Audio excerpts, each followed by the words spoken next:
Hello दोस्तों, उम्मीद करता हूँ कि आप लोग बिल्कुल ठीक होंगे।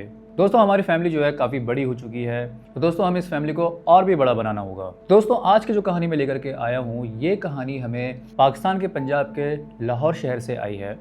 और ये कहानी हमारे एक सब्सक्राइबर ने हमें भेजी है और उन्होंने हमें ये अलाउ किया है कि हम उनका असल नाम ले सकते हैं, सिर्फ उनका। बाकी जितने भी कैरेक्टर जो होंगे इस कहानी के, उन सब के नाम हम लोग यहाँ पे बदल देंगे।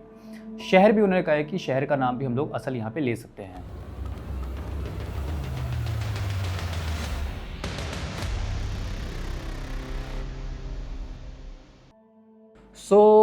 ये कहानी जो है हमें शबाना ने भेजी है और शबाना जो है उनको घर पे शब्बो बुलाया जाता है। टिपिकल एक पंजाबी फैमिली है इनकी। और ये बताते हैं कि इनके घर में इनके अब्बू, इनकी अम्मी, अब्बू का नाम है फ़हाद चौधरी और अम्मी का नाम यहाँ पे महविश चौधरी है। और इनके एक छोटे भाई हैं जिनका नाम है सादिक। ये चारों जो हैं लाहौर में रहते हैं और इनकी फैमिली का काफ़ी अच्छा खासा एक बिज़नेस है, कपड़ों का बिज़नेस होता है और वो काफ़ी अच्छा खासा चल रहा होता है। किसी भी एक फैमिली की तरह इनकी भी फैमिली काफ़ी एक नॉर्मल सी थी। लेकिन एक बड़ी अजीब बात थी, वो ये थी कि कभी भी इन दोनों बच्चों के, शब्बो के और सादिक के, कभी भी जब छुट्टियाँ पड़ती थी तो इनके जितने भी दोस्त होते थे ना, वो अपने गांव में या अपने होम टाउन में चले जाया करते थे। लेकिन इनकी फैमिली जो है ना, इनको कभी भी इनके गांव में, इनके पिंड में कभी लेके जाती नहीं थी। उल्टा होता ये था कि इनके दादा दादी जो थे ना, वो रावलपिंडी में रहते थे, वो रावलपिंडी से लाहौर आते थे। अब इनके नाना नानी तो नहीं थे क्योंकि महविश चौधरी के जो अम्मी अबू जो थे काफ़ी पहले ही गुजर चुके थे। तो इनके ग्रैंड पेरेंट्स के नाम पे इनके सिर्फ दादा दादी ही थे जो कि पिंडी से लाहौर आया करते थे। अब ये क्या करते थे ना कि ये 1.5-2 महीने जो भी रहता था, टाइम सारे स्पेंड करते थे और शब्बो को और सादिक को बहुत ज़्यादा जो है ये प्यार किया करते थे। तो सब कुछ तो ऐसे ही चला, काफ़ी सालों तक ऐसे ही चलता रहा। लेकिन फिर आगे क्या होता है ना कि जैसे जैसे लोग बड़े हो रहे होते हैं, दोनों बच्चे, शब्बो ख़ास तौर पे ना अपने अब्बू से पूछती है कि हम कभी भी अपने गांव क्यों नहीं जाते। मतलब कि हर बार यही होता है कि दादा दादी पिंडी से लाहौर आते हैं, लेकिन हम कभी भी लाहौर से पिंडी क्यों नहीं जाते हैं, हमें भी जाना चाहिए वहाँ पे। तो ये इनके पापा जो है वो कह देते हैं कि यार बेटा, हम ना नहीं जा सकते। कुछ भी एक बहाना लगा देते हैं कि हम नहीं जा सकते हैं, मेरा काम आ गया है, या वहाँ पे बच्चों को लेके नहीं जा सकते हैं। तो चलो, ये दोनों बच्चे तो चलो छोटे थे, तो इनको तो किसी तरीके से इनको मना वना के पटा वटा के इनको रख लिया जाता था। लेकिन दोनों बच्चे जैसे जैसे बड़े हो रहे थे, ख़ास तौर पे शब्बो, तो अब ना यहाँ पे क्या हो रहा था कि इनके अम्मी अब्बू का जो है ना, यहाँ पे थोड़ा सा रोक पाना मुश्किल हो रहा था। क्योंकि अब यहाँ पे सवाल जो है काफ़ी ज़्यादा गहराता जा रहा था यहाँ पे, और काफ़ी ज़िद भी आ रही थी कि आखिर हम अपने गांव में क्यों नहीं जा पाते हैं। और एक लॉजिकल सवाल ये भी था कि अब इनके दादा दादी की उम्र काफ़ी ज़्यादा हो गई है, तो अब उनको पिंडी से लाहौर बुलाना जो है मुनासिब नहीं है, इतना ठीक नहीं रहेगा उनकी एज को, उनकी हेल्थ को देखते हुए। तो अब बारी ये है कि कभी भी अब हमारी छुट्टी पड़ती है, कुछ भी अगर रहता है, तो हम वहाँ पे चले जाया करें।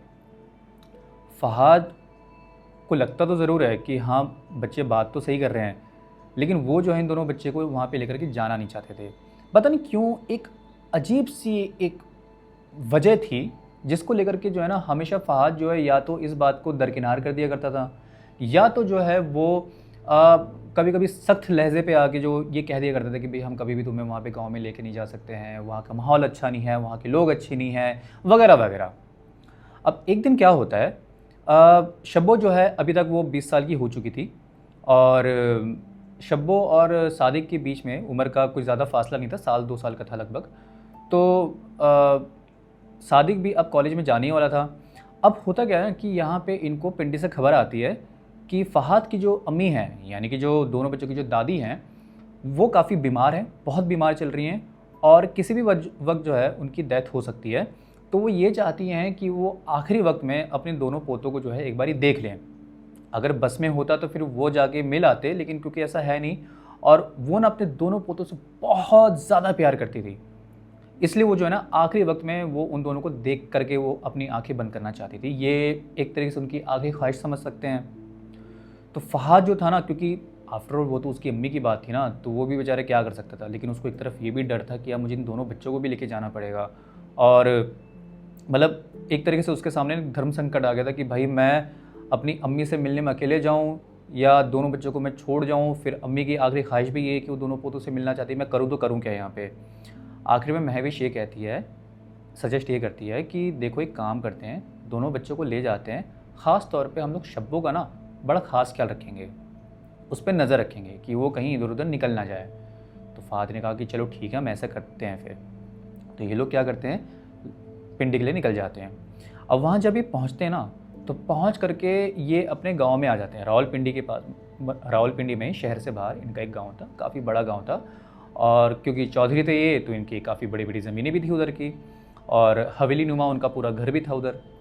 अब जब ये गए ना वहाँ पे, तो शब्बों को गांव का माहौल बड़ा अच्छा लगा था। उसने कहा कि वाह यार, मतलब कि ऐसा गांव मैंने कभी देखा नहीं है, या मूवीज़ में कभी देखा होगा कि पंजाब के गांव कैसे होते हैं, लेकिन कभी वहाँ एक्चुअली मैं गई नहीं कभी भी, क्योंकि वो लाहौर से कभी बाहर गई भी नहीं थी वो। तो गांव का माहौल उसको बहुत ज़्यादा अच्छा लग रहा था। और दूसरा क्या था ना कि जैसे वो अपने घर में पहुँचे ना, तो देखा कि यार वहाँ पे एक जो हवेली है वो काफ़ी नई नवेली थी, एकदम बढ़िया सी चमचमाती हुई हवेली थी, जहाँ पे नौकर चाकर भी थे वहाँ पे, अपनी गाड़ी वाड़ी भी सब वहाँ पे थी। और वहीं दूसरी तरफ एकदम बगल में जो है ना, एक दूसरी हवेली भी थी, थोड़ी छोटी सी थी, और वो ना काफ़ी पुरानी सी लग रही थी, एकदम जर्जर सी लग रही थी। लग रहा था कि जैसे कि कभी भी मतलब उस पर बहुत टाइम से कुछ काम हुआ नहीं है, या उसको छोड़ा गया है उसको, इस तरीके से। और दोनों ही हवेली के बीच में फेंस लगी हुई थी काफ़ी। अब शब्बों ने पूछा कि उस हवेली में कौन रहता है, अपने अब्बू से पूछा कि उस हवेली में कौन रहता है। कहा कि उस हवेली में कोई नहीं रहता है, पहले तुम्हारे दादा दादी वहीं रहते थे, फिर बाद में हमने उनको यहाँ पे शिफ्ट करवा दिया, तो अब यहाँ पे ये लोग रहते हैं, अपना इस घर पे रहते हैं। अच्छा, तो कहा कि चलो ठीक है, तो उधर चले जाते हैं। और फहद ने एक बात और बोली थी कि देखो बेटा, तुम दोनों जो है ना, सादिक और शब्बो, और ख़ास तौर पे शब्बो को बोला था कि देखो तुमने जो है ना उस हवेली पे नहीं जाना है, पुरानी वाली पे नहीं जाना है, क्योंकि उसकी बिल्डिंग काफ़ी पुरानी हो चुकी है और कभी भी टूट के गिर सकती है, इसलिए तुमने वहाँ पे नहीं जाना। और दूसरा क्या है कि बहुत टाइम से वो खाली पड़ी है, तो वहाँ पे कभी कोई सांप बिच्छू तुम्हें मिल जाए, प्रॉब्लम हो सकती है तुम्हें। तो सादिक ने बोला कि चलो ठीक है, मैं तो जाऊँगा नहीं। शब्बू ने भी बोला कि ठीक है, मैं नहीं जाऊँगी। लेकिन शब्बू बताती हैं कि कौशिक जी, मुझे जो है ना उस हवेली की तरफ ना पता नहीं क्यों एक अजीब सा अट्रैक्शन हो रहा था। मतलब कि मुझे, ठीक है, मैं नई वाली हवेली में तो जा ही रही थी मैं, जहाँ पे मेरे दादा दादी वहाँ पे थे, लेकिन क्यों मुझे पुरानी हवेली में जाने का ना एक मन सा हो रहा था। ऐसा लग रहा था जैसे कि मुझे उस हवेली से मेरा कोई पुराना नाता कोई है, कोई पुराना रिश्ता है, तो मन कर रहा था। लेकिन चलो ठीक है, अब्बू ने बोला था कि वहाँ नहीं जाना, तो मैं वहाँ पे नहीं गई। अच्छा, अभी लोग आते हैं वापस, और वापस आके जो है अपने मतलब अंदर आते हैं और अपना दादा दादी से अपना मिलते हैं। दादी इनसे मिलके बहुत ज़्यादा खुश होती हैं, और मतलब वो चाह रही थी कि वो दोनों पोतों को जो है अपने सीने से लगा लें, गले लगा लें उनको, लेकिन वो इतना कर नहीं सकती। लेकिन दोनों ने जो है, दोनों पोतों को उन्होंने हाथ वाथ अपना पकड़ के रखा हुआ था। काफ़ी मतलब उनको एक सुकून मिल रहा था यहाँ पे कि हाँ, शायद अब जो है मैं अपने चैन चैन की सांस में यहाँ पे ले सकती हूँ, शायद आखिरी सांस में अपनी चैन से ले सकती हूँ, उनका ये सोचना था। अब क्या होता है कि अपना रात को खाना वाना खा करके जो है ये लोग अपने अपने रूम में चले जाते हैं। एक रूम रहता है जिसमें इनके अम्मी अब्बू यानी कि फ़हाद और महविश वहाँ होते हैं, और दूसरे रूम में जो है दोनों भाई बहन सादिक और शब्बो वहाँ पे होते हैं। उस रात क्या होता है कि लगभग रात के 11:30-12 बजे के आसपास जो है, शब्बो कहते हैं कि भाई मुझे जो है ना एक बार वॉशरूम जाना था मुझे, तो मैं वॉशरूम जा ही रही थी। जब गई ना, तो मैं देख रही थी रास्ते में, मतलब मैंने देखा वहाँ पे कि ग्राउंड फ्लोर की तरफ में मेरे अब्बू और मेरे जो दादा है ना, आपस में कुछ बात कर रहे थे, और उनकी बातें मुझे बहुत ज़्यादा समझ में तो नहीं आ रही थी, लेकिन वो ना कहीं मेरा नाम ले रहे थे। मतलब ऐसे कह रहे थे, शब्बो, पुरानी हवेली, ऐसा कुछ कह रहे थे यहाँ पे। तो मुझे भी बड़ा अजीब लगा कि आखिर मेरा उस पुरानी हवेली से क्या लेना देना ये कर रहे हैं, मतलब क्या उनकी बातें हैं। तो मुझे ज़्यादा कुछ समझ में आ नहीं रहा था, क्योंकि ये लोग बहुत ज़्यादा बहुत मंदी आवाज़ में, बहुत ही धीमी आवाज़ में ये लोग बात कर रहे थे। तो मैं ज़्यादा कुछ समझ नहीं पाई, कि ज़्यादा सुन नहीं पाई। खैर, मैं अपना वॉशरूम चली गई, वापस आई, मुझे काफ़ी थकावट हुई थी, तो मैं सोना चाह रही, तो मैं सो गई अपना। अच्छा, अगली सुबह क्या हुआ कि लगभग सुबह 3:30 बजे या 4 बजे के आसपास जो है, मुझे ना ऐसा लगा जैसे कि किसी औरत ने मेरा नाम लिया हो। तो वो आवाज़ सुन करके मेरी आँख खुल गई। उठी तो देखा कि मुझे लगा कि शायद अम्मी होंगी, शायद आई होंगी, तो मैंने कहा कि यार अम्मी तो यहाँ पे है नहीं। तो मैं क्या हुई कि मैं बाहर गई, और उनके मतलब रूम को मैंने चेक किया, तो देखा कि अम्मी तो सो रही है वहाँ पे, अब्बू भी सो रहे हैं वहाँ पे। तो मुझे लगा कि क्या पता है शायद घर के किसी मुलाजिम ने, किसी सर्वेंट ने जो है मुझे बुलाया हो, शायद आवाज़ दी हो, क्या पता दादी ने आवाज़ दी हो। अब दादी जो है, मैंने जाके दादी को चेक किया, तो दादी सो रही थी अपना। और घर में जो है जो मुलाजिम जो एक आधे जो थे, क्योंकि बाकी सब तो स्टाफ क्वार्टर के अंदर में सो रहे थे, वो तो जो एक आधे जो थे वो अपना किचन में अपना सो रहे थे उधर। तो मुझे लगा कि यार आवाज़ फिर किसने दी यहाँ पे। तो खैर, मैं दोबारा मतलब अपना ऐसे रूम में जा ही रही थी, तभी जो है ना मुझे दोबारा से आवाज़ आई, और इस बारी आवाज़ जो है ना बाहर से आ रही थी। मुझे लगा कि यार मुझे बाहर से कौन बुला रहा है, यहाँ तो मैं ज़्यादा किसी को जानती नहीं और घर वाले तो सारे सो रहे हैं, क्या पता शायद स्टाफ क्वार्टर की तरफ से कोई मुलाजिम मुझे बुला रहा होगा। तो मैंने क्या करा कि मैं गई बाहर और जाके मैंने ऐसे चेक करा वहाँ पे, तो देखा कि वहाँ आसपास कोई भी नहीं था। अच्छा, लेकिन सुबह सुबह का टाइम था तो मैंने कहा कि अच्छा मतलब थोड़ा अंधेरा तो था वहाँ पे, लेकिन देखा एकदम पूरा सन्नाटा है वहाँ पे, चारों तरफ कोई भी नहीं है। अब ऐसी जो है मैं आजू बाजू यहाँ पे देख रही थी, तभी क्या हो ना मेरी नज़र जो है उस पुरानी हवेली की तरफ चली गई। तो अगेन जो मेरे अंदर जो था ना कि हवेली कनेक्शन कुछ ऐसा जो मुझे कल शाम को फील हो रहा था, वही चीज़ मुझे ना आज दोबारा से फील हुई। और पता नहीं क्यों मेरे कदम जो है ना अपने आप जो है वो हवेली की तरफ चल पड़े थे, मतलब और मैं अपने आप को रोक भी नहीं पा रही थी। रोकना चाह रही थी कि नहीं, अब्बू ने मना किया है, नहीं जाने नहीं जाने, लेकिन पता नहीं क्यों मेरा दिल कह रहा था कि नहीं यार मुझे चलते जाना चाहिए वहाँ पे, बस चलते जाऊँ वहाँ पे। जब गई तो मैंने देखा कि वहाँ ना एक औरत है जो उधर कुछ काम कर रही थी, उधर बागबानी का कुछ काम वहाँ पे कर रही थी। तो मैंने जाके उनको सलाम मैंने कहा उनको, तो उन्होंने भी मुझे मुड़ के सलाम किया। तो मैंने पूछा कि क्या आप मुझे बुला रही थी?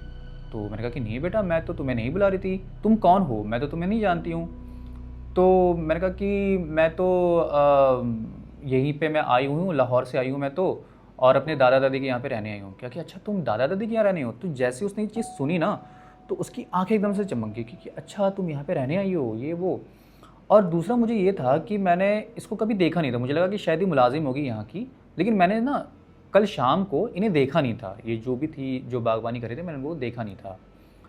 तो मैंने इनसे पूछा भी कि आपको मैंने तो कल शाम को देखा नहीं था बाकी मुलाजिमों के साथ में, बाकी सर्वेंट्स के साथ में, आप जो है मतलब कौन है?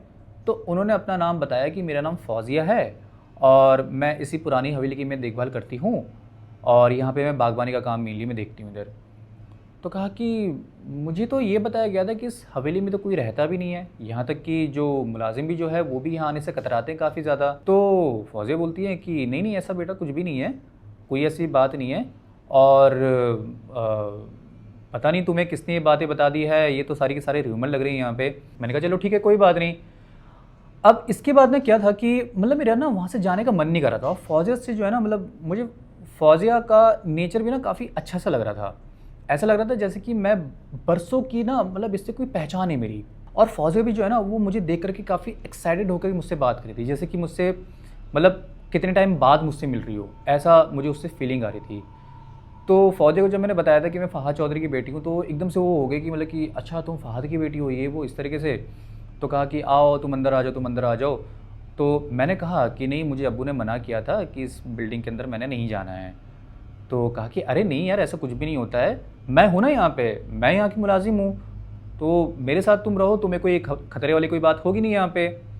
तो मुझे बताया गया था कि नहीं इसके अंदर तो सांप बिच्छू भी मिलते हैं। तो कहा कि अरे नहीं नहीं, मैं यहाँ रह रही हूँ उसके बाद भी सांप बिच्छू यहाँ पे कैसे आ जाएंगे, बिल्कुल भी फिक्र मत करो, आ जाओ अंदर चाय पीते हैं। तो मैं भी जो है अंदर की तरफ चल पड़ी वहाँ पे। अब अंदर जब गई वहाँ पे तो मैंने देखा कि थोड़ा सा पुराना सा तो लग रहा है, लेकिन ठीक है थोड़ी बहुत साफ़ सफाई वहाँ पे थी। अच्छा, वहाँ पे क्या होता है कि फौजिया से बैठ करके मैं वहाँ पे बातें अपने करती रही वहाँ पे, कि वो पूछी कि लाहौर में तुम कहाँ रहते हो, क्या करते हो, क्या पढ़ाई करते हो, और ये सारे सवाल जवाब तो हो ही रहते। लेकिन तभी क्या था ना कि वो थोड़ा सा पूछने भी लगे कि फ़हाद तुम्हारा ख्याल रखते हैं कि नहीं रखते हैं, और महविश जो है वो तुम्हारे साथ कैसा बिहेव करती हैं। तो ये सवाल मुझे बड़ा अजीब सा लगा कि आखिर ये सवाल जो है मतलब इस तरह का सवाल एक मुलाजिम मुझसे कैसे पूछ सकती है यहाँ पे। तो खैर मैंने बताया कि नहीं अब्बू अम्मी दोनों मेरा बहुत ज़्यादा ख्याल रखते हैं, मुझे बहुत प्यार करते हैं, बस ये कि वो यहाँ गांव में जो है पिंड में मुझे आने नहीं दे रहे थे, अभी पहली बार मैं यहाँ पे आई हूँ, वरना ऐसे कभी मुझे आने दे नहीं रहे थे। इस तरीके से सारी बात हो रही थी। अच्छा, इतने में क्या होता है ना कि मैंने घड़ी की तरफ मैंने देखा, तो देखा कि यार टाइम हो रहा है, अभी फ़जर की नमाज़ कभी भी हो सकती है, मतलब सुबह 5 बजे का टाइम होने वाला था। तो मैंने कहा कि यार मुझे यहाँ से अब जाना होगा, मैं यहाँ ज़्यादा देर रह नहीं सकती, क्योंकि मुझे अगर यहाँ पे किसी ने देख लिया तो बहुत बवाल हो जाएगा, बहुत मसला हो जाएगा यहाँ पे। कि चलो ठीक है तुम जाओ कोई बात नहीं। तो फौजी ने मुझे फिर जाने दी, मैं चली गई वहाँ से। अब सबसे बचा के जो है मैं वापस अपने रूम में आ गई, और रूम में आके मैंने लाइक ऐसे सोने का मैंने नाटक किया कि हाँ मैं सो रही हूँ यहाँ पे। और सुबह जो है अम्मी आई वहाँ पे, उन्होंने उठाया, कहा कि उठ जाओ अभी फ़जर की नमाज़ होने वाली है, 5 साढ़े 5 का टाइम हो रहा है, तो फटाफट से जो है अपना वज़ू वगैरह कर लो, यानी कि अपने आप को जो साफ़ करना रहता है वो सब वहाँ पे कर लो। तो हम लोगों ने अपना किया वहाँ पे। अच्छा, पूरा दिन यहाँ पे बीता। अब्बू जो है वो दादाजी के साथ खेतों का काम देखने के लिए गए हुए थे, और ये भी देखने की खेतों में क्या क्या सब है, सारा हिसाब किताब वो देखने के लिए गए हुए थे। बाकी मैं, सादिक, अम्मी और बाकी जितने भी मुलाजिम थे, हम लोग अपने घर का काम अपना सब देख रहे थे और दादी की खिदमत में हम लोग थे। लेकिन पूरा दिन जो बीत रहा था ना, मेरी बार बार जो नज़र जो थी ना, वो हवेली की तरफ जा रही थी। मुझे पता नहीं क्यों अंदर से ना उस हवेली में जाने का और फौजिया से मिलने का बड़ा मन हो रहा था। अब ये ना एक बहुत ही स्ट्रेंज सी बात होती है कि आप जो है अगर एक मालिक हैं और आपका किसी एक ख़ास मुलाजिम से, किसी एक ख़ास सर्वेंट से जो है ना आपका एक अजीब सा एक नाता बन जाए फर्स्ट मीटिंग में, वो भी आप उसे जानते नहीं, पहचानते नहीं, आप उससे पहली बार मिले और एक ऐसा कनेक्शन बन गया कि आप मतलब आप उसको भुला नहीं पा रहे हैं। तो पूरे दिन जो है ना इस बेचैनी में जा रही थी कि यार मुझे जो है ना एक बार के लिए दोबारा से मुझे वहाँ जाना है, मुझे फौजी से मिलना है, ऐसे ऐसे मेरे मन में ना ख्याल आ रहे थे। खैर मैंने अपने आप को बड़ा कंट्रोल मैंने करा। लेकिन शाम को क्या हो ना, शाम की जो नमाज़ होती है मगरिब की, तो उस टाइम पे ना मुझे ऐसा लग रहा था कि नहीं, मुझे अब जाना ही चाहिए, चाहे कुछ भी हो जाए। अब वो आए नहीं थे तब तक। अब घर के जितने भी जने थे ना, वो सारे के सारे जो थे अपने काम में बिज़ी थे, अपने काम में मशरूफ़ थे वो लोग, और अब्बू जो है वो दादाजी के साथ वापस आए नहीं थे। तो मुझे लगा कि हाँ, ये एक सही मौका है, मैं इसमें जो है ना फटाफट से मैं फ़ौजी से एक बारी मिल के आ जाती हूँ। तो मैंने क्या करा कि मैं चली गई फ़ौजी के पास में, ठीक है। अब इतने में क्या हो गया ना, किसी मुलाजिम ने शायद मुझे जाते हुए वहाँ पे देख लिया था, तो उसने क्या किया, उसने घर आके अम्मी को सारी बात बता दी कि मैं जो हूँ मतलब शब्बू बीबी जो है वो तो वहाँ पे चली गई उधर पुरानी हवेली में। अब जैसे ही बात उनको पता चली, तो अम्मी ने क्या करा ना कि वो मुझे बुलाने के लिए तो चल पड़ी, साथ ही उन्होंने सादिक को ये बोला था कि फटाफट अब्बू को फ़ोन करें और उनको जो है ना फटाफट यहाँ बुलाएं। अब सादिक ने क्या करा, वहाँ पे फ़ोन कर दिया और अम्मी जो है मुझे बुलाने के लिए मतलब वहाँ हवेली के बाहर में आ गई। वो मुझे आवाज़ देती रही कि शब्बू जल्दी से बाहर आ जाओ, वहाँ पे क्या कर रही हो, ऐसे ऐसे करके। इतने में क्या हुआ कि अब्बू और दादाजी आ गए, लेकिन दादाजी ना अपने साथ में एक मौलवी को भी लेकर के आ गए। अब ये चीज़ मुझे बड़ी अजीब लगी कि ठीक है, अब्बू का दादा का आना समझ में आता है, लेकिन मौलवी को साथ में क्यों लेकर के आ गए। अब अब्बू जो है ना, उन्होंने क्या करा कि वो उस पुरानी हवेली में मतलब जो गार्डन एरिया था वहाँ पे उन्होंने एंटर किया और उन्होंने बोला भी कि शब्बो फटाफट से तुम बाहर आ जाओ, और तुम्हें कितनी बारी मैंने मना किया था कि तुमने वहाँ पे नहीं जाना है, तब भी तुम वहाँ पे कैसे चलेगी, तुम्हारी हिम्मत कैसे होगी, इस तरीके से। अब्बू ने थोड़ी और हिम्मत करी और वो क्या हुए, वो अंदर आ गए। अच्छा, मुझे जो है ना बाहर से आवाज़ तो आ रही थी, लेकिन फ़ौज़िया जो थी ना वो बोल रही थी कि तुम फ़िक्र मत करो, तुम फ़िक्र मत करो, सब कुछ ठीक है, सब कुछ ठीक है, कुछ नहीं होगा, कुछ नहीं होगा, ऐसे ऐसे वो कह रही थी वहाँ पे। अब क्या हुआ, जैसे ही अब्बू अंदर आए ना, तो अब्बू ये बता रहे थे कि उन्होंने अंदर आते ये देखा कि मैं वहाँ पे अकेली बैठी हुई हूँ और मैं दीवार की तरफ मुँह करके मैं बात कर रही हूँ, जैसे वहाँ पे कोई बैठा हुआ है। और अब्बू जो है ना ये चीज़ देख कर के उनका दिमाग ख़राब हो गया। उन्होंने क्या करा, उन्होंने फटाफट से मेरा हाथ पकड़ा और खींच के मुझे ले गए कि चलो अभी मेरे साथ। और जब वो गए, अच्छा वो साथ में क्या हुए थे ना, वो मौलवी भी आए हुए थे उनके साथ में, तो मौलवी ने कुछ वहाँ पे अपना कुछ दुआ हुआ, कुछ मंत्र वंत्र वहाँ पे कर रहे थे अपना। मुझे ये बात बहुत अजीब लगी कि मौलवी जी यहाँ पे क्या कर रहे हैं, ये सब चीज़ें क्या मंत्र वंत्र बोलना। और दूसरा क्या था कि अब्बू इतने गुस्से में मुझे यहाँ से क्यों लेके गए, क्योंकि जब तक मैं वहाँ पे थी तब तक मुझे कोई भी सांप बिच्छू कुछ भी नहीं मिला मुझे वहाँ पे, और सब कुछ ठीक था। मतलब फ़ौजी जब थी तब तो सब कुछ ठीक रहा वहाँ पे। अब उसके बाद क्या हुआ कि अब्बू मुझे जो है हवेली के बाहर लेकर के आ गए और उन्होंने सबके सामने बहुत चिल्लाया कि तुम वहाँ पे क्यों गई, तुम्हें नहीं जाना चाहिए था, इस तरीके से तुम ऐसे क्यों गई वहाँ पे, तुम्हें इतना मना किया हुआ था। तो मैंने आज तक कभी भी ना अपने अब्बू के ख़िलाफ़ कभी भी मैंने उनके सामने ऊँची आवाज़ में बात नहीं करी। हमेशा जो है मैंने एक फर्माबरदार लड़की की तरह जो है, एक ओबीडिएंट लड़की की तरह जो है, मैंने हमेशा उनकी सारी बात मैंने मानी। कभी भी मैंने मुड़ के उनको जवाब नहीं दिया। ऊँची आवाज़ में बात करना तो बहुत दूर की बात थी। लेकिन पता नहीं उस टाइम मुझे क्या हो गया था कि मैंने ना अपने अब्बू पे चिल्ला के मैंने बोला कि फ़ौज़िया भी तो वहाँ पे रहती है। अब जैसे ही मैंने फ़ौज़िया का नाम लिया ना यहाँ पे, अब्बू जो इतने हाइपर हो रखे थे ना, सडनली मैंने उनकी आंखों पे डर देखा। वैसे मेरे अब्बू बहुत बहादुर हैं, बहुत मतलब उनको मैंने कभी भी ऐसा देखा नहीं। वो चौधरी हैं ना, तो उनमें तो बहादुरी तो उनके खून में होनी चाहिए। लेकिन पहली बार जो है ना मैंने उनकी आंखों में डर देखा और उन्होंने मुझसे पूछा कि तूने किसका नाम लिया। मैंने कहा कि फ़ौज़िया, वो यहीं इस हवेली में रहती है। अब ये नाम सुन के जो है ना वो बहुत बुरी तरह से डर गए। उन्होंने मौलवी साहब की तरफ में देखा, तो मौलवी साहब क्या हुए, वो आए मेरी तरफ में आए और आके कुछ उन्होंने मंत्र वंत्र उन्होंने मेरे पे कुछ फूका था, कुछ दुआ हुआ पढ़ के गए। फिर वो उसके बाद फिर वो खींच के मुझे लेके गए अंदर। अब पता नहीं क्यों फ़ौज़िया का क्या सीन था, पीछे का क्या बैकग्राउंड था, मुझे कुछ भी पता नहीं था। और लेकिन एक चीज़ मुझे ज़रूर पता लगी थी कि अब्बू फौजिया को कहीं न कहीं जानते थे। कोई एक लिंक था, कोई कनेक्शन था जो कि अब्बू मुझे बताना नहीं चाह रहे थे। मैंने अम्मी से पूछा भी कि अम्मी ये अब्बू को फौजिया का नाम सुनती जो उनको साँप क्यों सूंघ गया? उनको ऐसा क्या हो गया? तो अम्मी जो है कुछ बोल नहीं रही थी। उन्होंने बस इतना कहा था कि बेटा तुम बस दूर रहो, तुम्हारे चक्कर में तुम्हारे भाई को भी कोई ना कोई प्रॉब्लम हो सकती है, तुम्हारे भाई को भी नुकसान हो सकता है। अब मुझे ये लगा कि मेरी वजह से सादिक को प्रॉब्लम कैसे हो सकती है? ऐसा तो होना नहीं चाहिए। अगर मैं वहाँ पे जा रही हूँ तो इससे सादिक का क्या लेना देना था? तो मैंने बहुत ज़िद करी ये सारी बातें जानने की, लेकिन कभी भी उन्होंने ये सारी बातें मुझे बताई नहीं बिल्कुल भी। अच्छा, इसके बाद क्या हुआ कि पता नहीं क्यों मुझे जो है ना मतलब घर में कैद किया जाने लगा था। मतलब अगर मैं बाहर जा रही हूँ तो इवन जो घर का जो नौकर होगा, जो मुलाजिम होगा, वो भी आके मतलब रोकेगा कि बीबी आपने बाहर नहीं जाना है, चौधरी साहब ने मना कर रखा है, आपने बाहर नहीं जाना है, बाहर जाने देना नहीं आपको। तो मुझे बड़ा गुस्सा आया कि भाई मुझे बाहर जाना है, मुझे कोई कैसे रोक सकता है? खैर मैं अपने घर में ही अपना इधर-उधर में अपना घूमती रही। तभी क्या हुआ ना कि मैंने क्या करा कि मैं घर के ना सबसे ऊपर वाली मंजिल पे चली गई और वहाँ से मैं सामने हवेली की तरफ देखती थी। और सामने हवेली की तरफ जो है ना वहाँ पे फौजिया मुझे दिखती थी और वो मुझे देख कर के ना स्माइल करती रहती थी और मुझे भी बड़ा अच्छा लगता था। मैं भी स्माइल करती थी, मैं भी हाय वाय वहाँ पे ऐसे करती थी। तो ये चीज़ ना सादिक ने देख ली और सादिक ने क्या करा ना, जाके उसने अम्मी अब्बू को बता दी बातें कि जो बाजी जो हैं वो ऊपर जाके और सामने पता नहीं कौन है बिल्डिंग में और उसको जाके ऐसे हाय हेलो कर रही है वहाँ पे। अब इसके बाद जो है अब्बू को समझ में आ गई चीज़ें कि ये कुछ हाथ से जाती हुई बात यहाँ पे दिख रही है। अच्छा, अब मैंने क्या करा यहाँ पे, मैं मतलब उधर तो मैं ऐसा सब कर ही रही थी। तभी क्या हुआ, अब्बू ऊपर आए और अब्बू जो है ना मेरा हाथ पकड़ के खींच के लेकर गए और कहा कि भाई अब तू जो है नीचे कमरे में बंद रहेगी। मतलब घर में तो वैसे ही कैद थी, अब वो चाह रहे थे कि मैं कमरे में भी कैद हूँ यहाँ पे। मेरी तो बस हो रही थी यहाँ पे कि आखिर ऐसा क्या है? मतलब मैं फौजिया से अगर मिल भी रही हूँ, अगर चलो ठीक है मैं हवेली नहीं जा रही हूँ, अगर मैं अपनी हवेली से उसको देख करके अगर मैं कुछ हाय हेलो अगर कर भी रही हूँ तो उसमें बुराई क्या है यहाँ पे? तो मैंने बहुत ज़्यादा ज़ोर दिया, तब जाके जो है ना मुझे यहाँ पे असली कहानी मालूम पड़ी। असल में बात ये थी कि मेरे अब्बू की ये पहली शादी नहीं थी, मतलब मेरी अम्मी के साथ ये पहली शादी नहीं थी। इससे पहले इनकी एक शादी और हुई थी। ये शादी जो थी ना मेरे दादा ने तय की थी। मेरे दादा के एक दोस्त थे, तो उनकी बेटी के साथ इन्होंने मेरे अब्बू का रिश्ता तय कर दिया था। एक्चुअली में क्या था कि उनके जो दोस्त थे ना, वो जब मरने को हो रहे थे तो उन्होंने मेरे दादा से ये वादा लिया था कि भाई वो अपनी बेटी को जो है ना अपने मेरे घर के यहाँ पे बहू बना देंगे, यहाँ पे अपने घर की बहू बना लेंगे। तो दादा ने कहा कि ठीक है भाई हम तो चौधरी हैं, तो हम तो हमने ज़बान यहाँ पे दे दिया है, हमने तुम्हारी बात रख लिया। मैं अपने बेटे का रिश्ता जो है तुम्हारी बेटी से कराऊंगा, तुम्हारी बेटी को अपने घर की बहू भी बनाऊंगा। अब अब्बू जो थे ना वो कभी भी इस रिश्ते से खुश नहीं थे। उनका कभी मन ही नहीं था कि वो उस लड़की से शादी करें।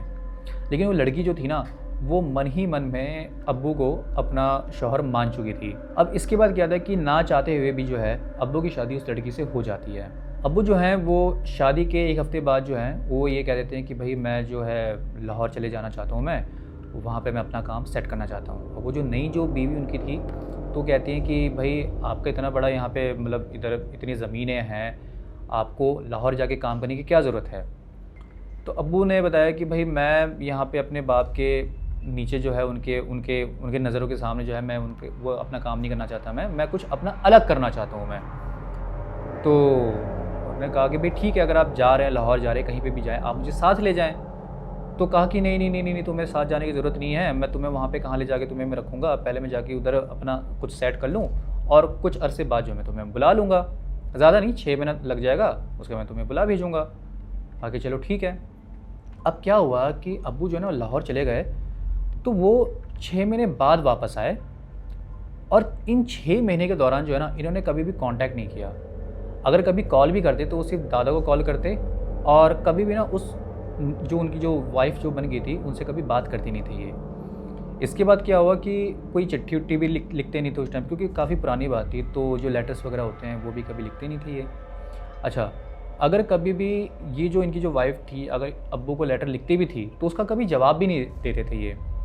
6 महीने बाद जब वापस लौटे तो इन्होंने बोला भी, इन्होंने बहुत पूछा कि भाई मैं इतना लेटर आपको लिखती थी, आपने कभी कोई जवाब दिया नहीं और आपने भी सामने से जो है कभी भी मुझे कुछ बोला नहीं, कोई आपकी चिट्ठी आई नहीं, और आप बात भी करते हैं तो आप चौधरी साहब से आप बात कर लेते हैं और मुझसे तो आप बात करती नहीं बिल्कुल भी, आपने तो बिल्कुल ही मुझे छोड़ के रखा हुआ था।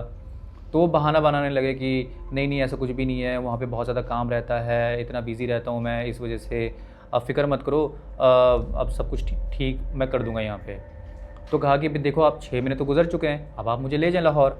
लेकिन वो लेके जाते नहीं, वो कहते हैं कि भई मैं तुम्हें बाद में ले जाऊँगा, 1 साल और का टाइम दे दो मुझे, उसके बाद जो है मैं तुम्हें ले आऊँगा। अब उनको ये लग रहा था कि यार 1 साल और रुकना पड़ेगा यहाँ पे, लेकिन ख़ैर अब्बू ने उनको किसी तरीके से यहाँ पे मना लिया। अब 1 साल बाद क्या होता है ना, अच्छा इसमें क्या था कि बीच में 2 महीने बाद वो वापस भी आए थे, 2-4 महीने बाद वो वापस भी आते हैं, कुछ टाइम रुके और फिर वो वापस चले गए। अब इसके बाद क्या होता है, जैसे ही वो 1 साल का पीरियड ख़त्म होता है ना, टाइम पीरियड जैसे ही ख़त्म होता है, ये क्या करते हैं कि ये किसी दूसरे के साथ वापस आते हैं। और ये चीज़ देख कर के क्या होता है कि वो जो पहली वाइफ़ जो थी ना, उनको बड़ा शौक लगता है। एक्चुअली में ये था कि अब्बू ने लाहौर में किसी और से शादी कर ली थी।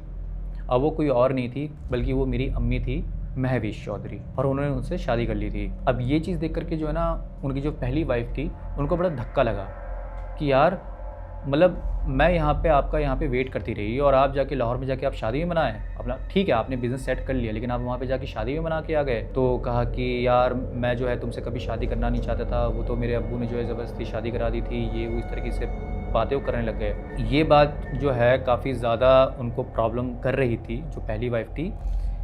दूसरी बात एक ये थी कि उस टाइम पे ना वो प्रेग्नेंट हो रखी थी, और इस वजह से क्या था कि अब्बू जो है उनका कभी ख्याल इतना रखते नहीं थे, वो उन्होंने एकदम ही उनको साइड में रखा हुआ था।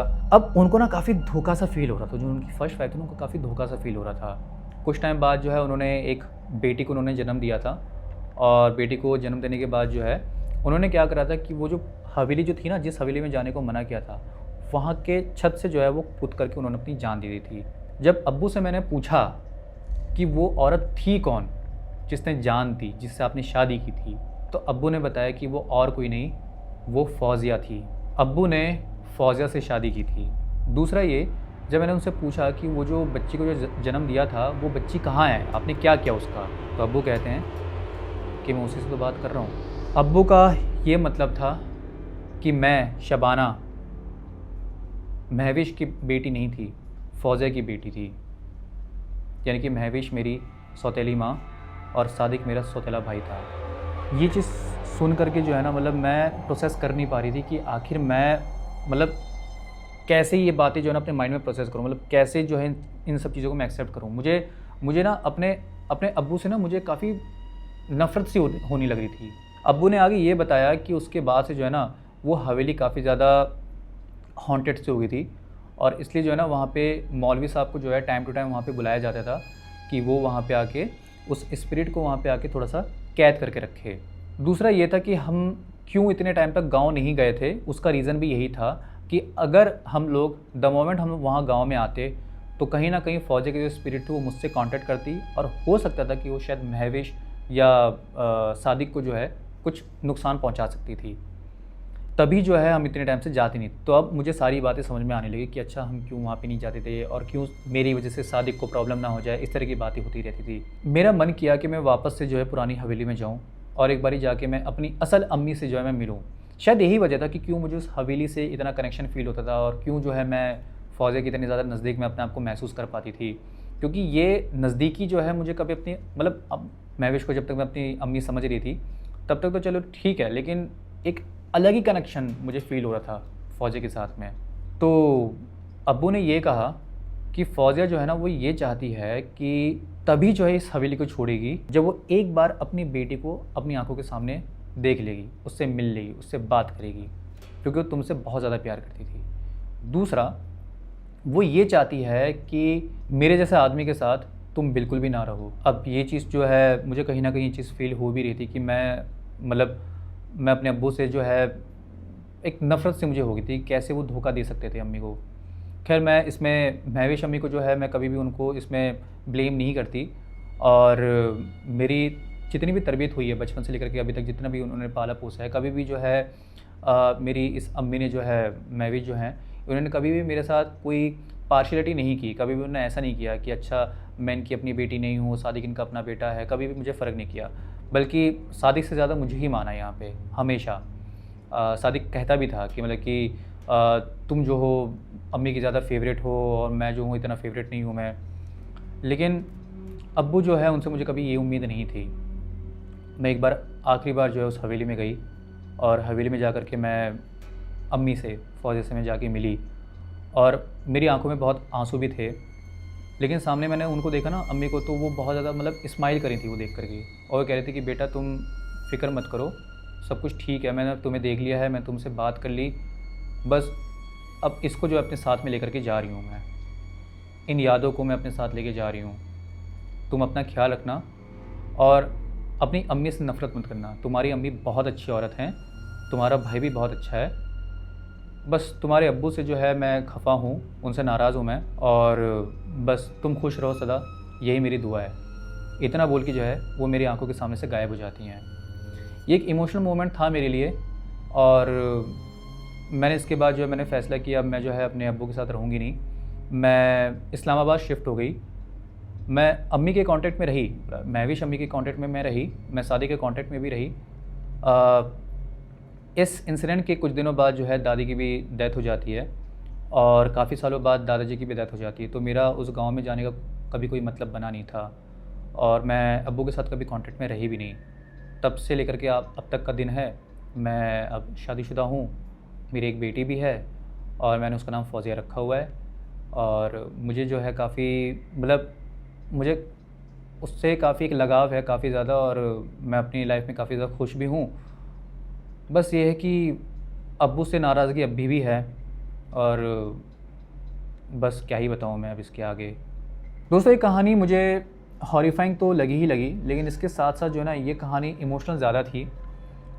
इसका एक इमोशनल डेप्थ भी था और मुझे लगता है कि शायद जो है हमें ऐसी कहानी भी सामने लेकर के आनी चाहिए जो हमें ह्यूमन रिलेशनशिप्स के बारे में भी समझाए। मतलब ठीक है अपना हॉरर वगैरह तो सब अपना है, लेकिन ह्यूमन रिलेशनशिप के बारे में भी समझाए। और हमारे चैनल की दोस्तों यूएसपी यही होती है कि हम आपके सामने ऐसी कहानी लेकर के आते हैं जिस कहानी से आपको सिर्फ एंटरटेनमेंट ही ना मिले, बल्कि उसमें आपको कुछ सीखने को भी मिले।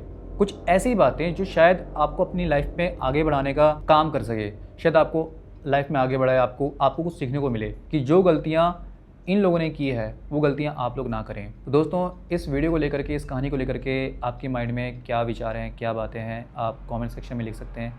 साथ ही अगर आपको लगता है कि अगर हमें कुछ और चेंजेस करने हैं या आप कोई और कहानी सुनना चाहते हैं, कुछ भी अगर ऐसा है तो आप कमेंट्स में लिख सकते हैं। और अगर आप अपनी कहानी हमें सेंड करना चाहते हैं, हमें भेजना चाहते हैं, तो यहाँ पे जो है टीम ने एक मेल आईडी दे रखी होगी, आप उस मेल आईडी में अपनी कहानी हमें सेंड कर सकते हैं और हम आपकी कहानी ज़रूर सुनाएंगे। साथ ही साथ अगर आप चाहते हैं कि आप मेरे साथ और ज़्यादा पर्सनली आप टच में रहना चाहते हैं, आप मुझे इंस्टाग्राम में फॉलो कर सकते हैं, वहाँ पे आप डीएम कर सकते हैं अपनी कहानी। मैं आपकी कहानी ज़रूर सुनूंगा और ज़रूर सुनाऊंगा भी। आप या तो टेक्स्ट में लिख सकते हैं या तो आप वॉइस में भी लिख के दे सकते हैं। साथ ही साथ आप हमारे फेसबुक को भी ढेर सारा प्यार दे सकते हैं। आपको हम नई कहानी के साथ हम मिलेंगे और उम्मीद करते हैं कि आप अपना और अपनों का बहुत ज़्यादा ख्याल रख रहे होंगे, क्योंकि दोस्तों ज़माना बहुत ज़्यादा ख़राब है। तो दोस्तों आपको एक नई कहानी के साथ मिलते हैं, तब तक के लिए this is Kaushik Dehlvi signing of.